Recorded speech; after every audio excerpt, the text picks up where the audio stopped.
മാസപ്പടി കേസിൽ എക്സാലോജിക്കിനെ കേന്ദ്രീകരിച്ച് ഇഡി അന്വേഷണം തുടരുകയാണ്. സാമ്പത്തിക ഇടപാടുകൾ സംബന്ധിച്ച ഡിജിറ്റൽ രേഖകളുടെ പരിശോധന പൂർത്തിയായി കഴിഞ്ഞു. CMRL എക്സാലോജിക് ഇടപാടിൽ സുതാര്യമല്ലാത്ത നിരവധി സാമ്പത്തിക ഇടപാടുകൾ നടന്നതായാണ് ഇഡിയുടെ പ്രാഥമിക വിലയിരുത്തൽ. വൈകാതെ ഈ മാസപ്പടി കേസിലെ ഇഡി പ്രാഥമിക റിപ്പോർട്ട് കൂടി തയ്യാറാവും എന്ന് തന്നെയാണ് കരുതുന്നതും. കിരൺകുമാർ വിവരങ്ങളുമായി ചേരുന്നു.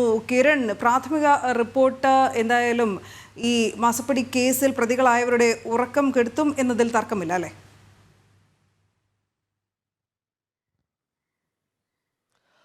അനു, ഈ CMRLും എക്സാലോജിക്കുമായി നടത്തിയിട്ടുള്ള സാമ്പത്തിക ഇടപാടുകളിൽ കള്ളപ്പണം വെളുപ്പിച്ചിട്ടുണ്ടോ എന്നടക്കമുള്ള കാര്യങ്ങളാണ് പ്രധാനമായിട്ടും നേരത്തെ ഇഡി പരിശോധിച്ചിരുന്നത്. ഇതിൻ്റെ അടിസ്ഥാനത്തിൽ CMRLന്റെ ഓഫീസിലടക്കം ഇഡിയുടെ പരിശോധന നടന്നിരുന്നു. കൂടാതെ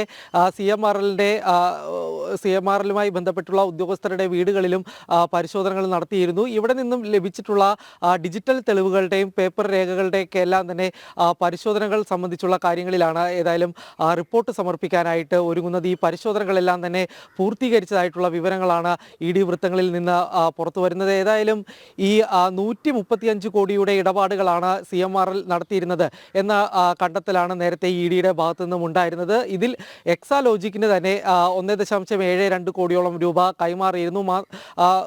മാത്രവുമല്ല, ഈ എക്സാലോജിക്കിന് മറ്റ് ചില കമ്പനികളിൽ നിന്ന് IT സേവനത്തിൻ്റെ പേരിൽ പണം വന്നിട്ടുണ്ട് എന്നുള്ളൊരു കണ്ടെത്തൽ തന്നെയാണ് ഉണ്ടായിരുന്നത്. ഏകദേശം 12 കമ്പനികളിൽ നിന്ന് ഇത്തരത്തിൽ പണം വന്നിരുന്നു. ഈ CMRLും എക്സാലോജിക്കും നടത്തിയിട്ടുള്ള സാമ്പത്തിക ഇടപാടുകൾ അത് സംബന്ധിച്ചുള്ള കൃത്യമായ ഒരു വിവരം CMRLനോ എക്സാലോജിക്കിനോ നൽകാൻ കഴിഞ്ഞിട്ടില്ല, ഇഡിക്ക് മുന്നിൽ നൽകാൻ കഴിഞ്ഞിട്ടില്ല എന്ന് തന്നെയാണ് മനസ്സിലാക്കാൻ സാധിക്കുന്നത്. നേരത്തെ CMRL എന്തിനാണ് ഇത്തരം അധികം പണം എക്സാലോജിക്കിന് കൈമാറിയത് എന്ന കാര്യം സംബന്ധിച്ചുള്ള കാര്യങ്ങളിൽ ചോദ്യങ്ങൾ ഉയർന്നപ്പോൾ എക്സാലോജിക്ക് നൽകിയിരുന്നത് തങ്ങൾ നൽകിയിട്ടുള്ള IT സേവനത്തിൻ്റെ പേരിലാണ് ഇത്തരത്തിൽ പണം കൈമാറിയത് എന്നുള്ളൊരു കാര്യമായിരുന്നു. എന്നാൽ ഈ IT സേവനം എന്താണ് എന്നത് സംബന്ധിച്ചുള്ള കാര്യങ്ങളിൽ വ്യക്തത വരുത്താനായിട്ട് ഇതുവരെ എക്സാലോജിക്കിനോ CMRLനോ കഴിഞ്ഞിട്ടില്ല എന്ന് തന്നെയാണ് മനസ്സിലാക്കാൻ സാധിക്കുന്നത്. ഏതായാലും ഈ പരിശോധന, പ്രാഥമികമായിട്ടുള്ള പരിശോധനകളെല്ലാം തന്നെ പൂർത്തിയായിട്ടുണ്ട്.